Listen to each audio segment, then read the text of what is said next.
site popoca.com.br apresenta Popocast. Apresentação: Carlos Carneiro.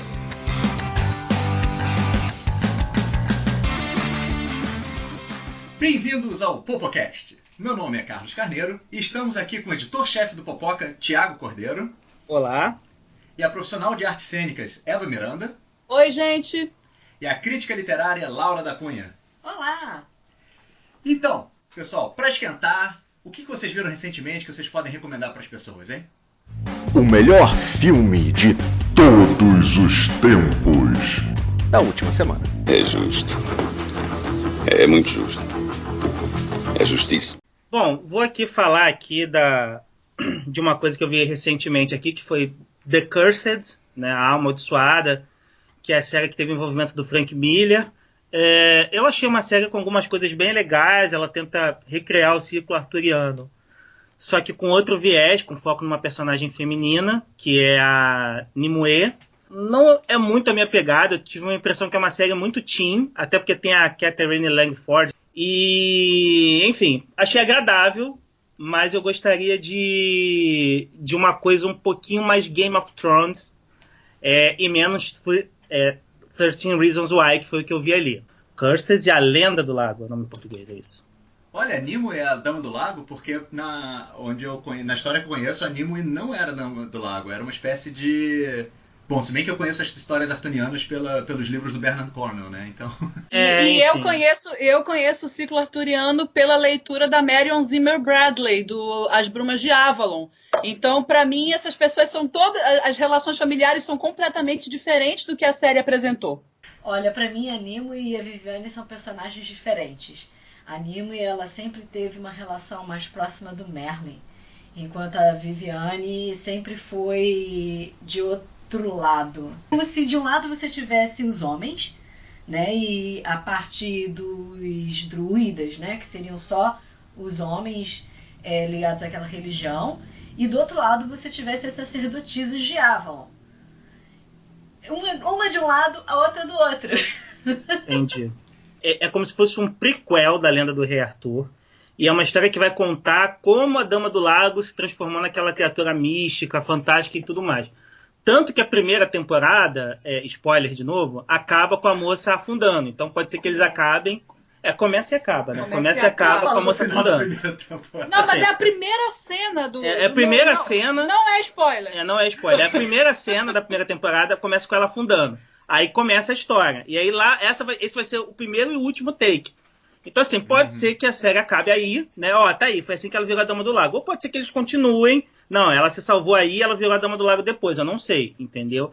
E desde o início... Podem também juntar direto na lenda arturiana. Pode. Eles dizem assim, que a Excalibur, antes de escolher o Rei Arthur, a Excalibur escolheu uma rainha. E essa rainha seria a Nimue. E aí conta essa história. Então a ideia é essa daí. E aí eles fazem muitas mudanças livres. O Rei Arthur aparece, a Morgana aparece, mas os personagens estão diferentes do que a gente conheceu, entendeu? É uma recriação com os mesmos nomes. Pessoalmente... Isso sempre. Pessoalmente... Todas as recriações são assim. São assim, Pessoalmente, eu acho que é melhor você começar uma coisa do zero do que fazer tanta mudança. Mas eu acho que é uma tentativa interessante. E, de novo, é uma série que talvez a Netflix esteja vendendo como Game of Thrones, mas assim, é uma coisa muito mais teen do que Game of Thrones, entendeu? Qual a sua recomendação? Qual a sua nota, então, pra série? Eu vou dar uma nota 6 aí, um P de pode ser. A gente não explicou os P's, né? Os P's. Verdade. Tem o P de... Não, porque tem P de foda, P de pode ser ou P de perda de tempo. Não, esse é um P de pode ser. Entendeu? Entendi. Eu assisti recentemente Anne with an E, que seria em português Anne com E, que eu não sei como foi que traduziram em português, porque eu assisti legendado pelo Netflix também. É uma produção original Netflix, uma produção canadense do Netflix, baseado numa série de livros infanto-juvenis canadense que é Anne of Green Gables. A série é uma gracinha, é uma série com um elenco muito jovem, que mal comparando seria o equivalente àquela novela brasileira que a gente teve, Tiquititas, ou qualquer outra novela infantil, que se passa num ambiente de escola, são adolescentes que vão crescendo, as relações entre eles, questões de bullying, mas que também aborda a cidade onde eles moram, a sociedade do qual eles fazem parte. E tem umas abordagens muito interessantes, assim. É uma série que se passa no início do século XX, 1900 e pouquinho. E aborda questões interessantes da posição da mulher na sociedade, da mulher no mercado de trabalho, ou da mulher ser obrigada a casar e ter uma família. Aborda diversidade religiosa, aborda diversidade étnica e de raça, que tem personagens que fazem parte de minorias e que a situação deles na sociedade do Canadá é debatida, inclusive, de uma forma muito, muito dedo na ferida mesmo. A situação das First Nations, dos indígenas canadenses, é abordada de uma forma muito dura, assim, com uma crítica muito séria às coisas que o governo canadense fez com os indígenas do Canadá. A série é um amorzinho e a única coisa que eu lamento é não poder assistir essa série eu tendo 13, 14 anos de novo. Eu queria muito eu ter 14 anos e assistir a série para poder curtir, porque ela é uma série voltada para esse público, de um adolescente que está no início da adolescência ainda. Mas os personagens são todos muito queridos, assim, a produção artística é impecável. A trilha sonora linda, os cenários incríveis. E aí você vê a diferença que faz esse movimento das produções audiovisuais de inserirem diversidade. Ela é escrita, dirigida e com a produção executiva toda de mulheres. E se tornou uma série com uma abordagem muito interessante do universo feminino. Entendi. É como se fosse a versão canadense de Little Women, mas com uma passagem de tempo maior. É Little Women em todo high school. Então, uma recomendação. É uma recomendação. É pé de foda. Muito bom, muito bom. Eu, pra variar, não assisti nada, né? Eu só li. Dessa vez, eu resolvi fazer uma releitura. Afinal de contas, em quarentena, a gente só quer saber de coisas que nos fazem sentir bem. Então, eu peguei as coisas que eu já sabia que eu ia gostar. E são essas coisas que eu tô relendo. O do momento é a trilogia da Bússola Dourada. Peguei primeiro o primeiro livro da série, aproveitando que faz razoavelmente pouco tempo que eu assisti a série da HBO, com a menina que faz o último filme do Wolverine e o cara que escreveu Hamilton, apesar de Lin-Manuel Miranda. o próprio. Só que ele, tipo assim, ele é um excelente escritor de música. Entende? Ele canta bem. Mas assim, como ator, não sei. Você não gostou dele como ator, então? Eu não gosto muito dele como ator. Ponto. Eu acho que ele escreve muito, muito bem. As músicas dele são muito foda. Em tudo que eu já ouvi falar que ele fez. Ele fez Moana, ele fez Hamilton. E ele também participou do último filme da Mary Poppins. E ele, de novo, como ator, ele é um ótimo escritor de música. Então, assim, ok. Mas ele é muito simpático. Mas ele é simpático e o personagem dele ficou mais simpático na série do que ele realmente é no livro. Então, o livro é um livro mais ou menos antigo, ele dos anos 90, final dos anos 90. Isso é antigo? Isso é antigo, faz 20 anos já. É triste, mas é verdade. Coisas dos anos 90 são antigas. Meu Deus, nós somos antigos! Olha, é melhor encarar e você se sentir jovem até hoje, entendeu? A juventude é uma questão de perspectiva e de energia interna. Não é a data que está na sua certidão de nascimento. Inclusive é um número que aumenta o tempo todo. Ainda bem, porque a alternativa é muito pior. Tá. Então deixa o número aumentando. Então, o livro, ele é um livro que, na minha memória, porque eu li ele há uns 15 anos atrás, ele era um livro bem mais infantil na minha cabeça. E ele não é um livro tão infantil assim. Ele tem umas passagens assim que você lê e você fica, ok, isso não é para criança. Pode ser para adolescente, young adult, passa. Para criança, não recomendo, não recomendo. É extremamente violento. E é uma violência gráfica, um negócio assim bem complicado. Então o livro é pé de foda pra você. Com certeza, pé de foda. A série também, mas ela fica entre o pé de pode ser com o pé de foda. Só a título de informação, a atriz que faz a principal na série é a Daphne King. Maravilha. Muitas coisas boas que vocês viram, né? Então eu tenho que recomendar algo bom aqui, porque eu tô aqui olhando pra minha lista, tem coisas boas, tem coisas mais ou menos. Tirando o Thiago aqui, eu vou... eu vou então recomendar, na verdade, eu falar um pouco sobre o que eu assisti recentemente, que a gente resolveu reassistir Batman Begins. Ou seja, porque afinal de contas, nesses filmes de heróis estão sempre evoluindo, e aí volta e meia a gente fica pensando assim, será que aquele filme que a gente achou foda há um tempo atrás ainda era foda mesmo ou era só diferente pra época?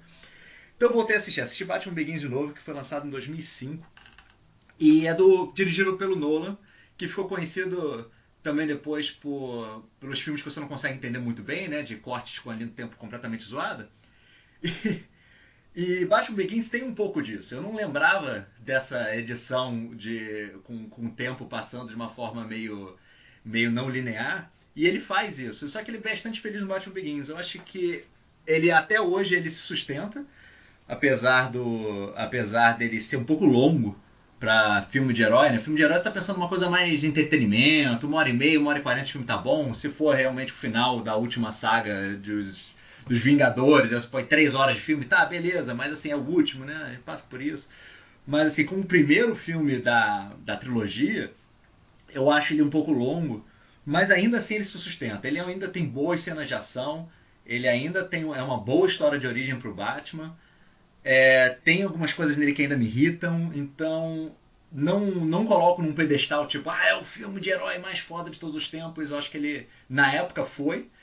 Mas hoje em dia, comparando com o que a gente tem de hoje, ele tá num pode ser, um page pode ser, de repente vai pra frente. Então se você tá com vontade de rever o filme do Batman, ou se você nunca viu por algum motivo, Batman Begins... O motivo de 15 anos atrás que ele foi lançado é um bom motivo. Pode ser um bom motivo.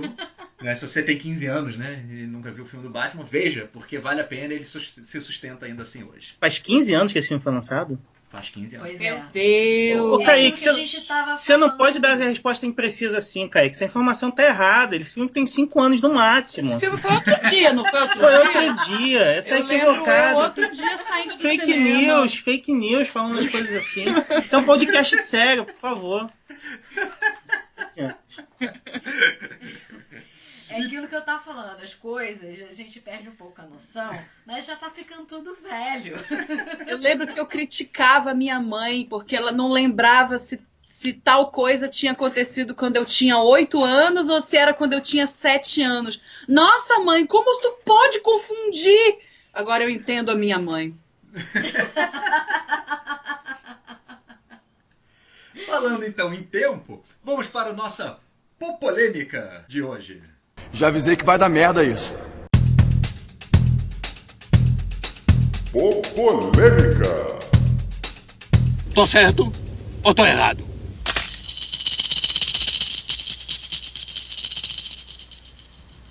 Na popolêmica de hoje, em homenagem ao final de Dark.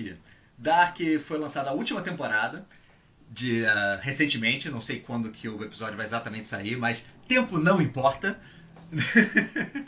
É algo atemporal que a gente está falando nesse momento, literalmente, porque pode acontecer a qualquer momento e tudo pode mudar ou não. Dark é uma série alemã que é baseada em viagem no tempo. E aí a gente fica pensando, né, ao assistir Dark, com outras coisas que a gente assistiu de viagem no tempo como esse mecanismo de roteiro é bom, não é bom, vale a pena, não vale a pena. Tiago Cordeiro, sei que você não só edita o Popoca, mas também tem aí uma carreira de roteirista. Eu já escrevi um pouco de roteiro também. Temos leitores ávidos, atores, artes cênicas. Então, aproveitando esse grupo assim, em termos de filme ou de série ou como roteiro, Vale a pena utilizar a viagem no tempo? Funciona, não funciona? O que vocês acham? Eu acho que assim, o que separa Dark de outras produções é que é difícil você conseguir emplacar a viagem no tempo numa série de TV, porque pela dinâmica da produção é muito fácil você cometer uma incoerência. Acho que o melhor exemplo disso talvez seja Lost, que no meio da série ali colocou uma coisa de viagem no tempo, ficou um pouco confuso e tudo mais. Série de TV você grava vários episódios, aí você para e um ano depois você volta de novo. Então a chance de alguém morrer, de alguém assinar com outra produção nesse meio tempo é muito grande. Se não tem viagem do tempo, você inventa uma desculpa e vai embora. Mas se tem viagem no tempo, fica uma coisa que pode complicar a trama como um todo. E acho que uma coisa que surpreende com Dark é que é muito fechadinho, especialmente que ela bate muito na coisa do paradoxo, né? De personagens que não fazem sentido existir numa linha do tempo, numa coisa linear. Eu vejo isso funcionando melhor com filme, porque filme é mais fácil de você ter um controle aí das coisas que vão dar certo ou que vão dar errado. Vingadores Ultimato aí acho que é um exemplo pop muito bom para essa geração. A nossa geração, ou seja, os velhos, conhece mais uma coisa do De Volta para o Futuro, que eu acho que foi o que marcou a gente. Foi a primeira vez que a gente viu. Vingadores Ultimato até faz piada com isso, né? Dark também faz piada com esse filme também e tal. Mas um exemplo que eu vejo pouca gente falando é Donnie Darko, que é um filme que fez muito sucesso, agora eu não lembro se na década passada ou se foi nos anos 90, né? Porque, foi ainda agora. Enfim, foi na década passada. Foi na década passada. Nós estamos tão velhos assim. Que Donnie Darko é um filme que fala de viagem no tempo de uma coisa muito diferente, e acho que assim como Dark, é difícil você acrescentar alguma coisa a essa trama da viagem no tempo. Sempre tem uma coisa assim, do personagem viaja no tempo para corrigir um erro, para corrigir alguma coisa que deu errado e tudo mais. É muito difícil você sair disso. Donnie Darko eu acho que é um filme que sai disso. Dark eu acho que sai disso. É um filme que eu até citei que é bom para os órfãos de Dark, é o Predestinado, que é um filme que é muito legal você assistir sem ler nada a respeito dele. Você vai ver o filme sem saber nada sobre ele. Acho que é legal, acho que ele te dá uma surpresa melhor. Mas depois que você assistir, você pode ver a resenha do Popoca. É isso aí. Pode ler o conto também, que ele se baseou no conto original. É fácil achar o conto em inglês. E tem link no Popoca. Tem link no Popoca também, isso aí. E uma coisa interessante, Viagem no Tempo, que é um filme que pouca gente lembra, que é sobre isso, é o Em Algum Lugar no Passado. Não, esse filme é velho mesmo, mas é feito com o Superman original, né? O Superman da década de... Christopher É verdade. Ele não é nem o primeiro. Não, o primeiro é o George Reeves. Exatamente, é o primeiro super-homem de uma grande produção. É o super-homem que ficou clássico para toda uma geração, né? Exatamente. Só uma? Não, várias. Para várias, Todo mundo se baseia no Christopher Reeve quando vai fazer um novo super-homem. Você tem que ser parecido com ele para ser o super-homem. Pois então é um marco histórico aí com certeza. Nos super-heróis, o Christopher Reeve. E ele fez Em Algum Lugar do Passado, que é baseado num livro. E o lance do Lugar do Passado... é melhor do que o livro, que o filme também, tá? Peraí, o livro é melhor que o filme? O livro é melhor que o filme? Óbvio! Que novidade. Sempre! Sempre não! Isso merece um episódio só de filmes que são melhores que os livros. Eu posso citar alguns, hein? Eu também. Nossa, peraí, esse é outro papo. Voltando aqui pro Em Algum Lugar no Passado, o que é interessante é que Em Algum Lugar no Passado ele viaja no tempo, né, spoilers, só que o que motiva ele a viajar no tempo é um relógio que ele recebe. E o relógio, se você acompanha, ele só recebe o relógio porque o relógio foi pro passado para ele poder receber o relógio. Ou seja, o relógio não vem de lugar nenhum, é um paradoxo, que é a mesma coisa que acontece em Dark. É mencionado em Dark. Não, Dark é só baseado nisso, ele só fala o tempo inteiro de paradoxo. Acontece, é o paradoxo de Bootstrap. Uhum. Curiosamente... Mas vocês lembram esses nomes? Eu sou muito assim, eu lembro as coisas. A gente acabou de ver Dark, que Dark ele cita esse paradoxo o tempo todo. Não, eu lembro coisas. E assim, o paradoxo de Bootstrap, a gente achava, eu e o Thiago, que era uma coisa assim, um conceito da física quântica, alguma coisa científica. Aí a gente foi pesquisar, não. O termo vem da literatura mesmo e é de outro conto do mesmo autor de Predestinado. Olha. De All You Zombies. Eu não lembro o nome do autor, mas o Google vai me dizer. Só um minuto. Tá lá no Popoca. Tá lá no Popoca. Olha, Enquanto de você- livro de viagem no tempo, eu tenho um para indicar que é bem diferentão. O nome do livro é A Mulher do Viajante no Tempo. Uau. Eu já ouvi falar. É muito interessante. Tem um quê, assim, um pouco de pedofilia na história, tá? Você tem que dar uma relevada em alguns momentos por conta disso. Mas a história em si é bastante interessante, porque ela não é contada a partir do ponto de vista do viajante. Ela é contada a partir do ponto de vista de quem fica, enquanto o cara vai viajando de um lado para o outro no tempo. E o que se passa dentro da cabeça de uma pessoa que vê o viajante no tempo em diversas fases diferentes da vida dele, que fica tentando adivinhar, mas isso aconteceu antes ou depois? A pessoa estava mais velha ou era mais nova? E é muito interessante esse desencaixe e ao mesmo tempo tentar tornar essa bagunça, porque é bagunçado do ponto de vista de quem acompanha os pulos, né? E fazer disso uma linha cronológica que faça sentido. Isto é a pessoa que vê o viajante do tempo aparecer e tentar recriar como a vida dele realmente foi. Isso é bem interessante mesmo, porque a narrativa de Viagem no Tempo é muito difícil de você realmente ver de uma forma nova, né? Você, como o Thiago comentou, normalmente estou voltando para tentar mudar alguma coisa. E nesse sentido, né, você ter narrativas diferentes, elas são sempre bem-vindas, mas tem uns momentos também que quando Viagem no Tempo não funciona. Por exemplo, que me irrita demais quando se usa Viagem no Tempo só para arrumar uma desculpa, né? Eu já assisti alguns episódios de Doctor Who, que é Viagem no Tempo e Espaço o tempo inteiro, e assim, volta e meia, principalmente com o Moffat escrevendo, Stephen Moffat, ele gosta de fazer assim, não, ele conseguiu escapar da situação tal porque ele já tinha escapado da situação tal, porque ele no futuro explicou para ele como ele escapou.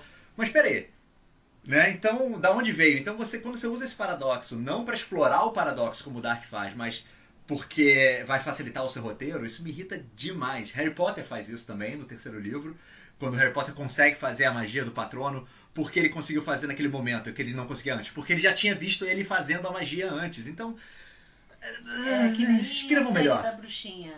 É a Sabrina também faz Sabrina isso. tem isso na última temporada. Também tem uma questão aí de viagem no tempo que é só para facilitar o roteiro.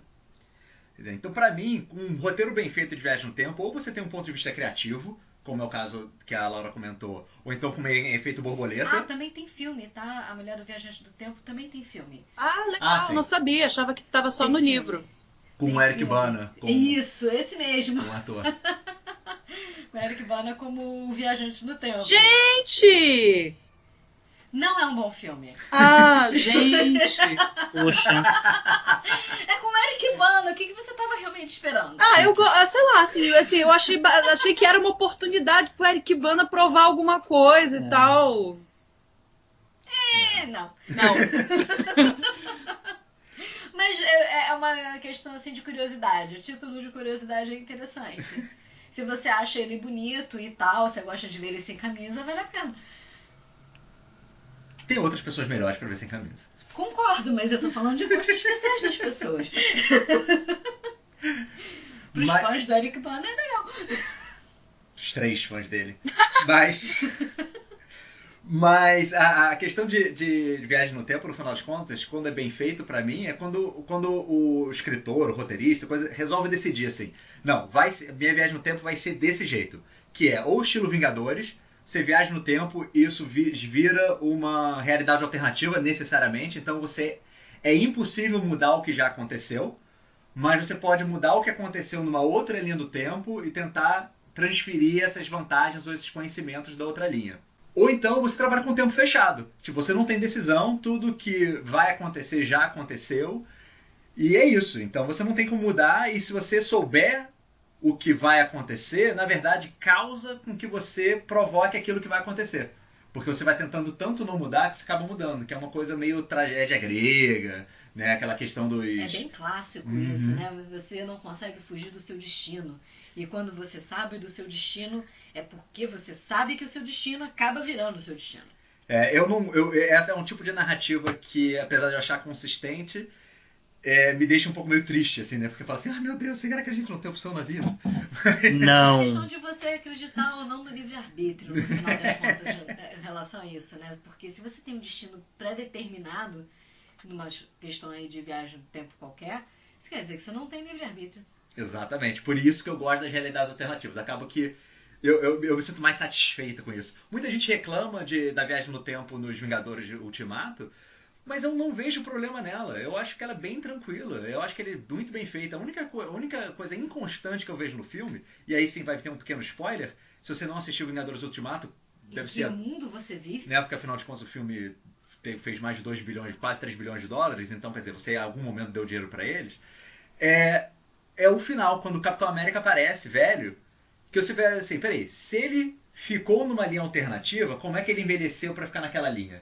E aí os diretores e roteiristas, né, os irmãos Russo, responderam a essa pergunta falando o seguinte, não é isso, ele estava em realidade alternativa. Ele voltou para essa realidade de algum jeito. É uma história que ainda não foi contada. Então, quer dizer, eles escaparam aí, deram uma escapada aí pela tangente, mas, de certa forma, tá coerente dentro do filme que eles escreveram, que eu achei interessante. Um ponto de vista que é interessante é um filme que o título original é Source Code, que é com Jake Gyllenhaal, que trabalha isso de realidades alternativas num ponto de vista assim, é uma viagem no tempo, mas é uma simulação de computador. Exato, e ele vai simulando as realidades. Aí ele é um agente do tempo, ele tenta em várias realidades descobrir quem é o terrorista, e ele tenta 1, 2, 3, 5, 10 vezes descobrir quem é o terrorista, e em cada uma das realidades alternativas, um pouco da realidade alternativa que ele viveu anteriormente vai passando para a próxima. E isso se torna interessante, porque a gente vê que ele não está predestinado. A gente vê eu gosto muito desse filme. É maravilhoso esse filme. É Contra o Tempo o nome legal. Em português. É Contra o Tempo. É maravilhoso esse filme. E a gente vê que tem possibilidade dele mudar o destino dele, que ele não está preso ao destino. Sim, porque justamente ele está trabalhando com realidades alternativas, que é aquele conceito de que cada escolha que você tem existe numa outra realidade. Então, conforme você vai andando e fazendo as escolhas, você vê que vai passeando. É engraçado que ele vai repetindo aquele tempo para poder identificar o que aconteceu, né, ainda por cima. Então ele tem o quê? Uns 5 minutos, 15 minutos? Quantas vezes aquele cara se explodiu, né, na simulação? Mas então, vendo aqui os filmes, então, alguns filmes funcionam, alguns filmes não funcionam, algum veredicto? Vocês acham que ainda tem mais coisa para trabalhar em Viagem no Tempo? O assunto já foi esgotado? Eu acho que é um fascínio eterno. Eu acho que é um fascínio eterno que a humanidade sempre vai ter. É a nossa uma das perguntas primordiais, né? Quem sou, onde estou, para onde vou e se?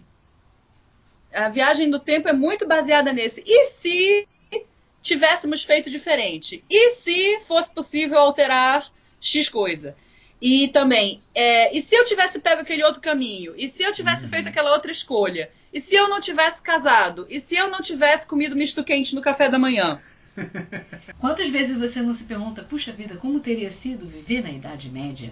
Como teria sido viver em uma outra época, né? Também tem isso. Rola toda uma nostalgia esquisita, né? De uma época que você obviamente não viveu. Muito doida. E você que está ouvindo, mande pra gente seus comentários, né?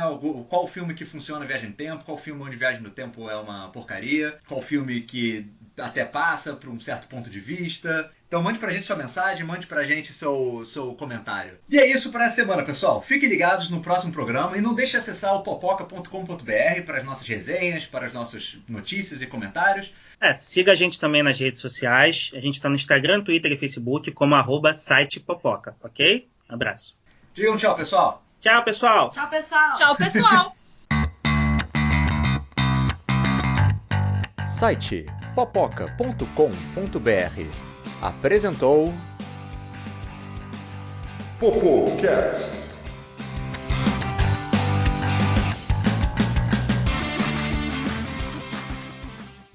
Musiquinha chata, né? Não é não. Eu tenho um pesadelo com essa música. Não é não, Essa eu fazia música a é minha bizarra. versão cada vez que acontecia uma merda na série, por exemplo. Cada vez que o garoto não tomava banho, eu dizia, não tomo banho, não tomo banho. Ele não toma banho. Não toma banho. Não Em toma. europeu, isso é normal.